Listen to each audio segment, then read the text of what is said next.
লন্ডনে প্রায় ৪ মাস চিকিৎসা শেষে মঙ্গলবার দেশে ফিরছেন সাবেক প্রধানমন্ত্রী ও বিএনপি চেয়ারপারসন বেগম খালেদা জিয়া। সেখানে স্থানীয় সময় বিকেল ৪টায় তাকে বহনকারী এয়ার অ্যাম্বুলেন্সটি মঙ্গলবার সকাল 10:30 থেকে 11টার মধ্যে ঢাকায় পৌঁছানোর কথা। এদিকে হযরত শাহজালাল আন্তর্জাতিক বিমানবন্দর থেকে গুলশানের বাসভবন ফিরোজা পর্যন্ত তাকে অভ্যর্থনা জানাতে প্রস্তুতি নিচ্ছেন দলের নেতাকর্মীরা। রাষ্ট্রীয় কিংবা ব্যক্তিগত সফরে বহুবার দেশের বাইরে গেলেও এবার সাবেক প্রধানমন্ত্রী ও বিএনপি চেয়ারপারসন বেগম খালেদা জিয়ার দেশে ফেরা অনেকটাই ভিন্ন। ফ্যাসিস্ট আওয়ামী সরকারের রোষানলে পড়ে মিথ্যে মামলায় কারাবরণের পর অসুস্থতা বাড়লেও তিনি বঞ্চিত হয়েছিলেন উন্নত চিকিৎসা থেকে। তবে ৫ আগস্টে ছাত্র জনতার অভ্যুত্থানে শেখ হাসিনা দেশ ছেড়ে পালালে মুক্ত হন বেগম খালেদা জিয়া। লন্ডনে যান উন্নত চিকিৎসার জন্য। প্রায় ৪ মাসের চিকিৎসা শেষে মঙ্গলবার সকালে দেশে ফিরছেন তিনি। তবে ফেরার সময় একা নন, সাথে থাকবেন 2 পুত্রবধূ। 17 বছর পর শাশুড়ির সাথে দেশে আসছেন বড় ছেলে তারেক রহমানের স্ত্রী ডাক্তার জুবাইদা রহমান।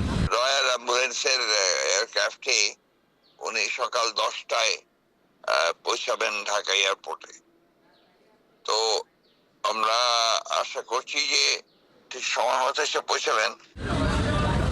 বেগম জিয়ার ঢাকায় ফেরা উপলক্ষে এরই মধ্যে গুলশানের বাসভবন ফিরোজা প্রস্তুত। পরিষ্কার পরিচ্ছন্ন করা সহ এরই মধ্যে শেষ হয়েছে সব ধরনের প্রস্তুতি। ম্যাডাম আসবেন এবং স্বাভাবিকভাবেই একটা আপনার জনসমাবেশ হবে।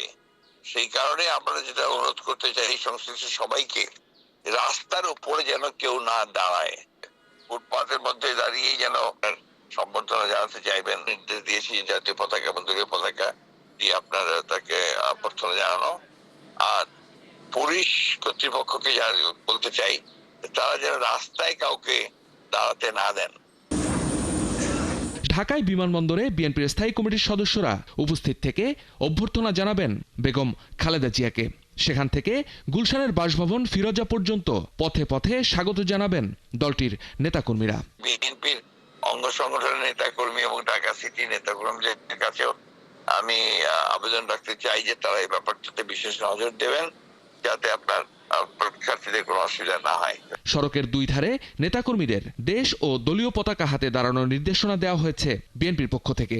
এমনকি কোন অঙ্গ ও সহযোগী সংগঠন কোথায় দাঁড়াবে সেটিও নির্দিষ্ট করে বলা হয়েছে দলীয় নির্দেশনায়।